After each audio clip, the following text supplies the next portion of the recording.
I got a Doosan forklift here, and got it up here, drove just fine, worked just fine, and all of a sudden I cut it off, went to go move some stuff, and it went to cut back on. So then it started smoking from back here, so like, oh shit, I got an electrical fire.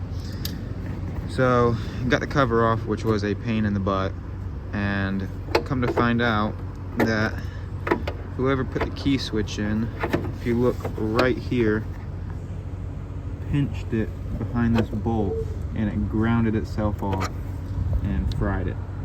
And you can see where it connects right here. So cut that back, put it back on here, and it should be good to go.